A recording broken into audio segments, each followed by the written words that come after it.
47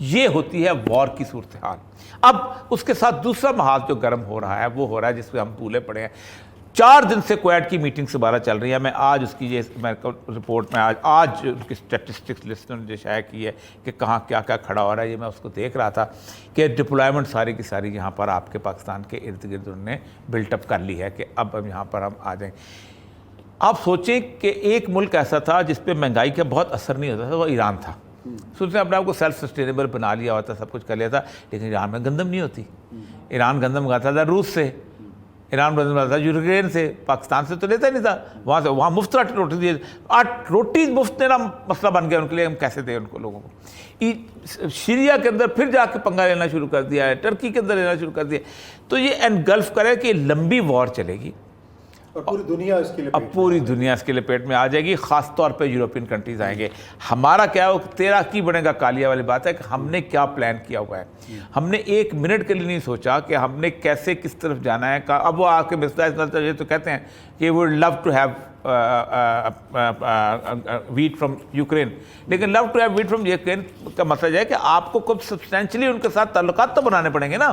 دیکھیں آج اگر یہاں پہ لگانے 53% جو فرٹیلائزر ہے یہ دنیا میں ہوتا ہے، 8.8 جو ہے وہ چائنا میں ہوتا ہے، 11.2 جو ہے رشین فیڈریشن میں ہوتا ہے، اور 5% بیلاروس میں ہوتا ہے۔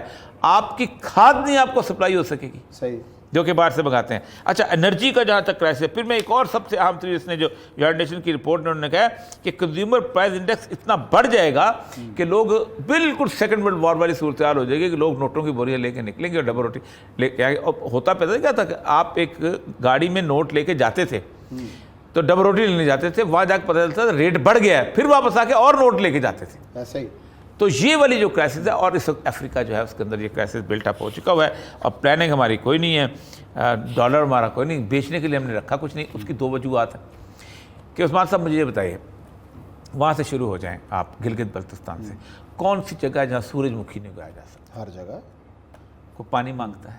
نہیں مانگتا۔ جان بوجھ کے ہم نے اس پہ توجہ نہیں تھی کہ ادھر سے تمام مال آئے گا، میں ادھر گھی کا فیکٹری لگاؤں گا، اتنی بڑی فیکٹری لگی، ساتھ میں چینل بھی کھول لوں گا۔ پرائرٹیز نہیں سر، تاجر تجارت ہے، میرا گھی فیکٹری تھی، میرا بھی چینل ہوتا۔ اچھا ہاں کیوں نہ ہوتا؟ آپ لکھتے ہیں نا کریں تنہا نہ رک جائے تاکہ یہاں بریک لیتے ہیں، بریک کے بعد آتے ہیں تو پھر اگلے موضوع پر بات کریں۔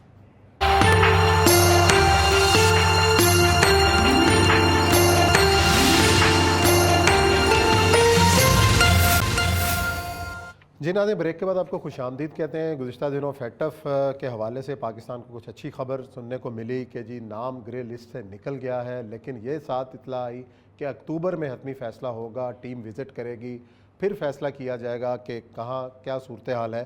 لیکن ساتھ ہی ایک کریڈٹ کی جنگ بھی شروع ہو گئی کہ عمران خان صاحب کے ساتھی کہنے لگے ہماری کوششیں سے ہوا، موجودہ حکومت یہ کہنے لگی، اور ایک ISPR کا بھی بیان آیا کہ GHQ میں خصوصی سیل جو تھا قائم کیا گیا تھا کہ تمام امور پر عمل درآمد کے لیے اور مختلف اداروں کے درمیان جو کوارڈینیشن ہے اس کو یہ مائل سٹون ہمیں حاصل ہوا۔ تو بہرحال اس سے ہوگا کیا واقعی پاکستان گرے لسٹ سے نکل گیا، اور اگر پاکستان مزید رہتا تو کیا ہوتا؟ اور یہ صاحب آپ تو خیر شروع دن سے کہہ رہے ہیں کہ کوئی فائدہ ہی نہیں ہے۔ میں نے تو کہا مجھے ایک فائدہ بتا دو، میں کوئی لطیفہ سناتا ہوں آپ کو، بتا لطیفہ کا واقعہ۔ ہمارے یہاں مختلف گروپ ہوتے ہیں سول سروس کے اندر، ٹھیک، اور اس میں ہوتا ہے اکاؤنٹس گروپ ہے، فران گروپ ہے، فورن آفس ہے، آخر سب سے اوپر DMG ہوتا ہے، جب آج کل CSP جو کچھ بھی تھا یا PS بنا دیا۔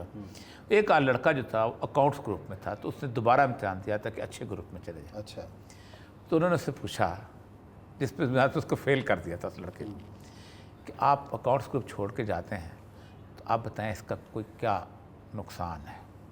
تو اس نے کہا آپ کو فائدہ بتا دیں۔ اچھا، تو یہ فیکٹو بھی یہی ہے کہ آپ فائدہ، ایک مجھے کو فائدہ گنوائے۔ دیکھیں پہلی بات یہ ہے کہ فیکٹو ہے کیا؟ فائدہ نہیں تو اتنا سیریس لینے کی ضرورت اس کی 2 وجہ، پھر اتنا اقدامات؟ اس کی 2 وجہ میں بتاتا ہوں۔ آپ نے کیا کیا؟ آپ نے ایک بہانہ بنا کے پاکستان کی عوام پہ تلوار لٹکائی۔ یہ جو عمران خان صاحب نے قانون پاس کروا دیے ہیں، اس کا قانون کو پتہ اگلے عرصے کے بعد چلے گا کہ کتنی اتھارٹی کس کے ہاتھ پہ آ گئی ہے۔ 3 لوگ اس وقت اس کی لے رہے ہیں اپنا کریڈٹ، ایک لے رہے ہیں اپنا پاکستان کی اپنا ادارے۔ یہ کریڈٹ کس کھاتے میں لے جا رہا ہے؟ مجھے یہ بتائیے کہ دیکھیں امپلیمنٹیشن اور یہ coordination. مشرف صاحب جہاں آئے تھے آئی واز سیکٹری انفارمیشن اس سے پہلے ڈی جی آرکیالوجی, تو انہوں نے باب پاکستان تھی, اچھا تو باب پاکستان میں انہوں نے ظاہر بات انہوں نے کہا یہ دیکھیں فوج کی زمین تھی, حالانکہ وہ باب پاک ہم نے عوام کو تحفے میں دے دیا, تو ہم سے رات جاتا نہیں. تو جب افتتاح کے بعد نکلے تو میں نے کہا کہ یہ پہلے عوام نے بھی تو آپ کو دی تھی, آپ نے واپس کر دی. تو اسی لیے اس طرح کے لوگ جہاں بیوروکریسی میں نہیں ہونے چاہیے. اچھا آپ کو کہا مجھے کہا تو یہ جو رویہ ہے they are duty bound to do this. اچھا بھئی میری اور میں اگر سول سروس میں ملازم ہوں اور میں میرے پر فیٹف کی صورتحال آ جائے تو میرا تو ڈیوٹی ہے, میرے اس ملک کے لیے کر رہا ہوں نا میں, سارے ملک کے لیے کام کر سارے ملک. اچھا اب آتے ہیں باقی دونوں کا. جب تک فیٹف چل رہا ہے آپ نے کہا یہ غلط کر رہا ہے, یہ غلط کرتا ہے, نون لیگ پوری کی پوری آخر وقت تک بائیکاٹ یہ کیا, اس نے کہا یہ کیا. خان صاحب ان مجالس میں بھی نہیں جاتے تھے جو بریفنگ کی مجالس, وہ باجوہ صاحب اعلیٰ جو سلامتی کونسل کی میٹنگ وہ کرتے ہوتے تھے. یعنی کوئی کوارڈینیشن کسی کی تھی کسی طرح. ایک دوسری بات یہ ہے کہ فیٹف پہ جن لوگوں نے کام کرانا تھا جس طریقے سے کرانا تھا انڈر کینڈ وہ کرتے رہے, لیکن مجھے ایک پتہ ہے آپ سوائے آپ کی بینکنگ, اب میں آتا ہوں فیٹف ہے کیا. یہ ایک اوورسیز باڈی ہے جو ریکمینڈ کرتی ہے آپ کے بارے میں کہ آپ کا یہ جو ہے کوئی ٹیرر فنانسنگ تو نہیں ہو رہی یا باقی کام نہیں کر رہے, یہ اس بنیاد پہ آپ کو, اس کی بنیاد کے اوپر اس کا کوئی ٹیتھ ہی نہیں ہے. نہ وہ سینکشن کر سکتی ہے, نہ زیادہ سے زیادہ وہ, کیونکہ بینکنگ کونسل کے لیے بنائی ہے. آئی ایم ایف کو کہے گی کہ آپ آئی ایم ایف جو ہے وہ آپ کو پیسے نہ دے, تو وہ تو ویسے کون سا دے رہا ہے آئی ایم ایف پیسے آپ کو, ٹھیک. اور آئی ایم ایف کے پیسے لے کے آپ کریں گے کیا؟ اور آج تک آپ نے کر کے لیا 22 پروگرام آئی ایم ایف پہ ملک نے, 22 پروگرام عثمان صاحب 22 پروگرامز, اب 22 پروگراموں میں حالت آپ کی یہ ہے کہ آپ کی اکانومی ستیہ ناش ہو گئی ہے. آپ $2 ارب کے قرضے سے تھے اور آپ $137 ارب کے قرضے پہ آ گئے. آپ جو عثمان صاحب ایک بڑے آرام سے زندگی گزار رہے ہوں, سکون سے, ایک چھوٹا سا 8-10 مرلے کا گھر ہو, اس گھر کے اندر آپ نے ایک موٹر سائیکل رکھی ہو, بچے بھی ہوں, سب کچھ ہو, آپ بچوں کو موٹر سائیکل پر اسکول چھوڑ کے آتے ہیں, تھوڑے سے پیسے بچا کے اس کو اچھے اسکول میں داخل. اچانک میں آپ کے پاس آ جاتا ہوں, میں نے کہا عثمان صاحب چھوڑیں, کیا کرتے ہیں 10 مرلے کے گھر, آپ ایسا کرتے ہیں کنال والے گھر میں رہیں, گاڑی میں چھوڑ کے آئیں, یہ وہ, تو آپ مجھ سے قرضہ لیتے ہیں. ٹھیک, آپ کو اچھا تو لگے گا, لیز کرا جو بھی ایسی ہوا ہے نا پاکستان میں, ایسی تو ہوا ہے کہ آپ نے ہوتا کیا ہے کہ آپ اس میں پڑ جاتے ہیں, آخر میں ہوتا ہے کہ آپ کو بچے کو بھی آپ چھوٹے اسکول میں داخل کرانا پڑ جاتا ہے کیونکہ آپ کا تو قرضہ ادا نہیں ہوتا سارے کے ساتھ. اس طرح وہی ایک ڈیٹ ٹریپ ہے کہ جس کے اندر اب اس ڈیٹ ٹریپ میں آپ کو آپ کیا کریں گے کہ آپ یہ اور مزید لون لو اور مزید لون لو. تو پاکستان کی اکانومی کی تباہی جو ہے اس کا ایک چارج شیٹ تھی.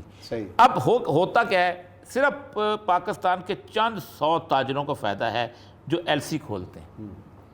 کل میں ایک جگہ پتا ایک تاجر صاحب بیٹھے ہوئے تھے, اچھا میں نے کہا ایف اے ٹی ایف میں نہیں تھے نا, ابھی گرے لسٹ میں ہے نا, جب ان کو ضرورت پڑی کرونا کے زمانے میں, جب بنگلہ دیش بند ہو گیا, ٹھیک ہے, جب اپنا انڈیا بند ہو گیا, جب ملیشیا بند, میں نے کہا آپ کی ایل سی بھی نہیں کھلتی تھی, ڈائریکٹ پیمنٹیں. اچھا, کیونکہ ان کی دکان بند, تو اگر فیصل آباد کے کاغذ نہ پہنچے نہ کپڑے نہ پہنچے تو چلائیں کیسے؟ پاگلوں کی طرح راتوں کو 3 شفٹیں لگاتے تھے. میں کہا جب ضرورت نہیں ہوگی تمہارے پر فیٹو ہے, ضرورت ہوگی تمہارے پاس سب کچھ ہے. مسئلہ سارا یہ ہے کہ یہ ان کے معاملات ہیں, آپ اس کی بنیاد پہ آپ نے پورا پاکستان تباہ کر دیا. آپ سوچ سکتے ہیں ایسا بندہ جیل میں گیا ہے, ایسے لوگ جیل میں گیا کہ جن کو آپ تصور نہیں کر سکتے, کسی کو مسنگ پرسن میں ڈال, کسی کو اس میں ڈال. اس کی وجہ یہ ہے کہ آپ کو ایک ہتھیار مل گیا ذبح کرنے کا, آپ نے ذبح کیا, ساروں کو مل کے ذبح کیا. مطلب آج میں ایک ویلفیئر کا پروجیکٹ بھی کھولنا چاہوں تو میں ای اے ڈی کے پاس جاتا ہوں, اگر کوئی باہر سے کوئی بندہ مجھے پیسے دینے کے لیے آتا ہے تو پی اے ڈی, لیکن یا تو تلوار آپ کی چلے رہے انٹرنیشنل این جی او پہ, تو پھر تو میں کہوں فیٹف ٹھیک ہے, آپ آکسفیم کر روکیں, آپ مرسی کور کا روکیں, آپ سیو دا چلڈرن کا روکیں. میں نام گننے چاہتا ہوں, میں تو D G R social welfare رہا ہوں, میں تو رجسٹریشن کرتا رہا ہوں, میں نام گنتا ہوں ان کے, روک کے دکھائے مجھے فیٹف کے اوپر. میں نے ایک نارویجن این جی کی نوریٹ کی ایک واسا کی گرانٹ ہوتی تھی, ان کو ملا ہوا تھا, میں ایم ڈی واسا چکا تھا تو مجھے پتا تھا کہ بجٹ کتنا ہوتا ہے, تو میں اس کا مجھے ڈی جی لگا دیا اس کا, یہ جو ہے اپنا سوشل ویلفیئر ایجنسیز کا. ایک جگہ مجھے پتہ چلا، میں نے جب دیکھا تو واسا کو جتنی گرانٹ ملتی تھی لوگوں کو پانی دینے کے لیے، سیوریج کے لیے جتنے پیسے ملتے بجٹ تھا، اس سے 2 گنا بجٹ این جی اوز کو ملتا تھا for creation of the awareness, کہ صاف پانی پینا چاہیے، سیوریج ہونا چاہیے، باتھ روم ہونا چاہیے، باتھ روم گھر سے باہر ہونا چاہیے، باتھ روم اتنے فاصلے پہ ہونا چاہیے. وہ ساری خواتین جا کے پمفلٹ بانٹتی تھیں صحت اور صفائی کے لیے، آپ کے افزان صحت کے ضروری. میں نے ایک این جی او کو جا کر تالا لگا دیا. مجھے ناروے کا سفیر نے فون کیا، دس از آور پراپرٹی، ہو آر یو؟ آپ نے میں نے کہا میں کسٹوڈین ہوں، میں کسی کو تالا. اس نے کہا نا، ڈیڈ پڑھو جا کے اندر کہ منی وچ ہیز بین اسپینٹ، اور 2 چیزیں وہ ہماری پراپرٹی ہوگی، جو ہم اس کو ہم آڈٹ کریں گے، اور آڈٹ نہیں کر سکتے. 34 آرگنائزیشن، 34. اس وقت آغا خان کا ایک پورا کا پورا ڈائریکٹری چھپتی ہے، ڈائریکٹری آف ڈونرز، ہر سال اس کے اندر لکھا ہوتا ہے آپ ناروے کے ایمبیسی میں چلے جائیں، آپ سویڈن کی ایمبیسی میں چلے جائیں، آپ کینیڈا کی ایمبیسی میں چلے جائیں، آپ فلاں ایمبیسی میں چلے جائیں، آپ اس کے بعد آپ اپلیکیشن جمع کرائیں اور ایک این جی او کھولیں اور آپ پیسے لے لیں گے، آپ کو کوئی نہیں پوچھے گا. یہ ان کی بہن جو ہے مشاہد حسن سید صاحب کی ملٹی ڈونر سپورٹ کو ہیڈ تھے تحسین سید. ایک گروپ بنا ہوا تھا بہت بڑا، جارکن والا گروپ. مشرف کے زمانے کے اندر میں خود 2 دفعہ اس کے پیش ہوا اس کے اندر، کیونکہ میں اب وہ اپنی مرضی سے اپنے جس کو چاہے کرتے رہیں، جس ایجوکیشن انسٹیٹیوٹ کو چاہے دیں، آپ ایف سی کالج کو دے دیں، آپ کی مرضی ہے، آپ اس کو دے دیں، آپ کی مرضی ہے، جو آپ کے ایجنڈے کے مطابق چلے گا. یا تو آپ یہ کنٹرول کرو، کنٹرول کرنے کے لیے آپ کو عیدی فاؤنڈیشن رہ جاتی ہے، کنٹرول کرنے کے لیے آپ کو جناب یہ چھوٹے چھوٹے بیچارے ویلفیئر کے کام کر رہے ہیں، کھالیں آپ نے بند کروائیں اسی کے تحت. تو فیکٹو کا مجھے فائدہ بتاؤ بھائی کیا ہے انٹرنیشنلی. پاکستان پہ ہن برس رہے گا، امیج ہمارا خراب ہو جائے، خاک تمہارا امیج ٹھیک ہوا ہے. جوتے مارتے ہیں. میمو گیٹ پڑھو، میں نے اس پورا میمو گیٹ مجھے جس بندے نے پڑھایا، میری خون کھولا ہوا اس نے.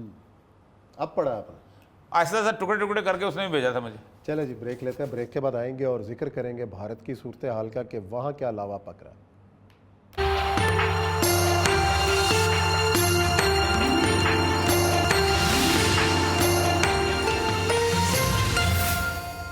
کہ نبی صلی اللہ علیہ وسلم کی جو حدیث ہے وہ یہ ہے کہ جو بیت المقدس سے لشکر چلے گا وہ حضرہ ہند پہ جب حملہ آور ہوگا تو ہند کے بادشاہوں کو پکڑ کے لائے گا، زنجیروں میں.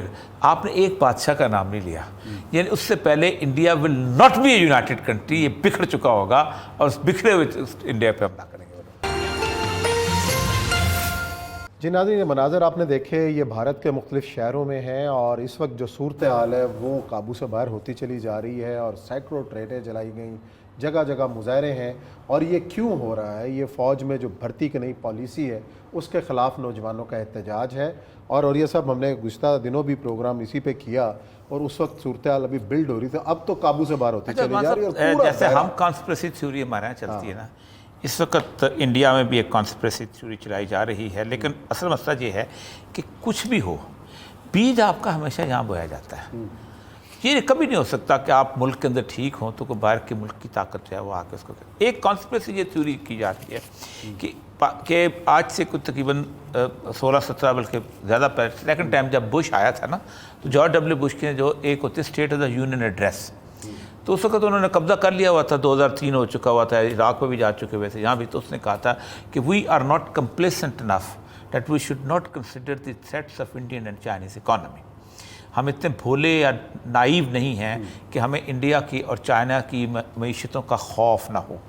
دی Indian economy is more a threat to us. Bharat کی اکانومی ہمیں زیادہ خطرہ ہے because Indian education system is well in place. ان کا اس کی وجہ یہ ہے کہ انڈیا جو ہے وہ ان کے جو ٹیکنیکل نو ہاؤ ہے وہ وہاں پر ان کے آ جاتا ہے اور وہ کارپوریشن پہ قبضہ کر لیتا ہے. اور جب وہ کارپوریشن میں آپ گھستے ہیں تو پھر اس کے بعد باقی سارا کچھ چل پڑتا ہے. اب اس وقت دیکھیں ان کی اس وقت جو سب سے بڑی جو میجر شیئر ہے کارپوریشن کا، ان کے ہیڈز کا جو ہے وہ انڈینز کا ہے. تو انڈینز کہتے ہیں کہ مودی کو خاص طور پہ امریکنز لے کے آئے تھے، کیونکہ امریکنز چاہتے تھے کہ جہاں پر ایک خاص قسم کی ایک مذہبی تضاد زبردست قسم کا پیدا ہو، ایک ایسی گورنمنٹ آئے کہ جس گورنمنٹ کی انٹرنیشنل سٹینڈنگ ختم ہو جائے اور جہاں پر آپس میں رفٹ پڑے. اور جب ہم اس رفٹ پہ پیدا شروع ہو جائے گی تو پھر ہم اس کو روک نہیں سکیں گے. اور اگر انڈیا دیکھیں نا، آج 50 امریکن ریاستیں ہیں، یہ آج علیحدہ علیحدہ ہو جائیں تو امریکہ ختم ہے. صرف 3 ریاستیں کیلیفورنیا، ٹیکسس اور نیو یارک، بلکہ نیو یارک کو بھی کہتے ہیں وہ بھی رہے بے شک، کیونکہ اس میں کیا اگتا ہے، فلوریڈا وغیرہ جو ہے اگر یہ علیحدہ ہو جائیں تو امریکہ ختم ہو جاتا ہے، یہ علیحدہ ریاستوں کے سارا کچھ ریسورسز انہی جگہوں پہ. اسی طرح وہ 57 اسلامی ملک اکٹھے ہو جائیں تو یہ یونائٹڈ اسٹیٹس آف امریکہ بن جاتے ہیں. مطلب آپ خود سوچیں نا کہ ہر چیز ہی آپ کے پاس ہے، تیل بھی آپ کے پاس ہے، گندم بھی آپ کے پاس ہے، کھانا بھی آپ کے پاس ہے، ایٹم بم بھی آپ کے پاس، اور کیا چاہیے کسی عالمی طاقت کو بننے کے لیے. تو انڈیا میں بھی اگر آپ اس کو ڈیوائڈ کر دیں تو اس کا مطلب، لیکن چائنا کی وجہ سے ان کو اس کو تھریٹ کی وجہ سے، چائنیز تھریٹ کی وجہ سے اس کو رکھنا پڑتا ہے. وہ کہتے ہیں چائنیز اور یہ دونوں آپس میں لڑ کے مرے. لیکن اس کا نقصان جو ہوا یہ ہے کہ اس وقت انڈیا جو ہے it is at the brink of the civil war. آج سے 2011 میں آپ سوچیں کہ جس وقت کشمیر میں انہوں نے کام شروع کیا تھا اور جب افغانستان سے یہ طے ہو گیا تھا کہ امریکہ نے جانا ہے، تو اس وقت آپ کو یاد ہوگا کہ کرشن مینن جو تھا، وہ شیو شنکر مینن جو تھا، یہ تھا، اس بندے نے باقاعدہ آرٹیکل لکھے تھے اور لوگوں نے بھی لکھے تھے کہ بھارت کو ایک سوچنا چاہیے کہ افغانستان سے اب ان کے نکلنے کا وقت آ گیا. 2011 میں لکھا تھا اور بہت سارے لوگوں نے لکھا تھا. اب پاکستان ساتھ مل کے انڈیا، اس وقت مشرف ہے، باقی لوگ ہیں، تو مشرف نہیں تھے، باقی لوگ آگے ہوئے تھے، ان کے ساتھ مل کے انڈیا اور پاکستان مل کے افغانستان کی پلاننگ کریں تاکہ ریجن کو آپ کنٹرول کر سکیں. لیکن انڈیا ہمیں، انہوں نے نہیں ملنے دیا، انہوں نے ہمیں نہیں ملنے دیا، پھر طالبان نے ملنے دیا. طالبان 2013-14 کی صورتحال بن گئی. اب عثمان صاحب کسی دنیا کی کوئی طاقت انڈیا کے اندر اس معاملے کو ٹھنڈا نہیں کر سکتی. اس کی ایک وجہ یہ ہے کہ وہ لوگ جو کہ مین سٹریم پالیٹکس والے لوگ تھے، جو صدر الدین اویسی وغیرہ بھی، ان کو بھی اپنی کانسٹیٹوئنسی سنبھالنی مشکل ہو گئی ہے. وہ بھی اب کھلا کے بولنا شروع ہو گئے ہیں، ورنہ وہ کہتے ہیں پاکستان رکھے اپنے پاس تو فلانا رکھے اپنے. اب وہ امت مسلمہ کی بات کر رہے ہیں، وہ سارا کچھ کر رہے ہیں. میں نے اس دن فگرز آپ کے دیے تھے کہ اس وقت تقریباً $158 بلین کا مسئلہ ہے اگر ایک دفعہ خلیج اس کے اندر ہو جائے. اب کل میں کویت کی خبر پڑھ رہا تھا، کویت وہاں سے جو ہے وہ گائے کا گوبر منگاتا ہے فور کھاد پرپس کے لیے، ٹھیک ہے. اب وہ گوبر جو ہے اٹس آف نو یوٹیلیٹی. اگر کویت انہوں نے کویت میں آ کر وہ کیا کہ گوبر صاحب تشریف لے جائیں، یہ جو تم اب کرتے اپنے تم ملو، اپنے منہ پہ ملو، جو مرضی کرو. اب وہ ایک اکانومی بنی ہوئی تھی، ٹھیک. اب پتہ نہیں کتنے $بلین کا وہ گوبر ہے، وہ جاتا ہے کوئی نیچرل کھاد تک. جو آج کل عادت پڑ گئی نا، وہ جو کیا ہے اپنا جینیٹک، اس کی آرگینک، ہاں آرگینک کی. جی تو اب اس وقت عثمان صاحب سب سے بڑی بات یہ ہوئی کہ کوئی گلی، کوئی محلہ، کوئی علاقہ، کوئی شہر نہیں. اس وقت آرٹیکل چھپے تھے بڑے سیریس کہ شام میں شام بننے کی ایبلٹی نہیں تھی. ایران آیا، باقی لوگ آئے، سعودی عرب آیا تو بنا، عرب سپرنگ آئی تھا. انڈیا میں بننے کی ایبلٹی ان اٹ سیلف موجود ہے اور باقاعدہ آگ لگی ہوئی. ویڈیو بھی نظر آ رہی تھی القاعدہ نے، جی میں نے آپ کو بھیجائی بھی تھی. القاعدہ میں دیکھو وہ افغانستان والی ویڈیوز ہیں، وہ عراق والی ویڈیوز ہیں اسی طرح کی، اور کہ بابری مسجد پہ آگ لگا. اور القاعدہ اتنی منظم ہو، میں تو کہتا ہوں پاکستان کر کیا رہا ہے، کم از کم اسی بنیاد پہ انڈیا کو تو پکڑے کہ یہ تمہاری ویڈیوز ایپی سینٹر بننے جا رہا ہے دہشت گردی کا، ایپی سینٹر بننے چاہ رہا ہے. وہ جو ایکسز آف ایول جو ہے وہ بتایا نا، ایکسز ایول یہ ہے. تو اصل مسئلہ یہ ہے کہ اس وقت وہاں پر اب ان کے لیے راستہ کوئی نہیں رہ گیا. جو دو کام کیے تھے، اب جیسے کہتے ہیں آگے کھائی پیچھے کنواں والی بات ہو گئی ہے کہ اب وہ ان دونوں کے خلاف ایکشن لیتے ہیں تو ہندو ووٹ ختم ہوتا ہے. اس کے اوپر پاگل پن کی صورتحال یہ ہے کہ انہوں نے ان کو دیکھے نا، مسئلہ سر یہ ہے کہ جب آپ چلتے ہیں نا اس پہ اوپر کیا نام ہے، دشا کے اوپر، اور اس کے بعد وہ باقی جتنے بھی ہوتے ہیں سٹار پوزیشنز کے اوپر، اور مہورت نکالتے ہیں اور شبھ گھڑی نکالتے ہیں، تو پھر یہی ہوتا ہے. 2014 میں شبھ گھڑی نکال کے دی تھی، میں نے اس سے کالم بھی لکھا تھا پنڈتوں نے باقاعدہ کہ 2014 میں اگر آپ پاکستان پہ حملہ کر دیں گے تو کر دیں گے، پھر ورنہ پاکستان جو ہے آگے 10-15 سال بعد پھر یہ شبھ گھڑی آئے گی، پھر آپ حملہ کرنا. تو اس وقت 2014 میں بڑی تیار، 2002 میں بھی یہی آئے تھے. انہوں نے اٹیک والا جو معاملہ، اب شبھ گھڑی آ گئی ہے. آپ کو پتہ ہے $بلینز لگتے ہیں موومنٹ کرنے کی جو انہوں نے کر لی تھی. تو اب انہوں نے شبھ گھڑی نکالی ہوئی ہے کہ اب اس وقت اگر آپ جتھے بنا لیں گے تو آپ کا مطلب پنڈت سارے کمال. میں وہاں پر جنتر منتر گیا ہوں، مطلب جے پور میں اور باقی جگہوں پہ، وہ باقاعدہ پرانے ابھی تک وہ بیٹھ کے وہ کنڈلی سے نکالی ہوئی ہیں اور سارا کچھ. یہ شادی جو لوگ شبھ گھڑی سے آگے پیچھے نہ کر سکیں، اور منگلیک یعنی پڑھے لکھے آکسفورڈ گریجویٹس لوگ جو ہیں وہ منگلیک کے لیے جا کے سب سے پہلے وہ بلیو ہے نا. اب بلیو نے یہ کہہ دیا ہے کہ بھائی جان بناؤ،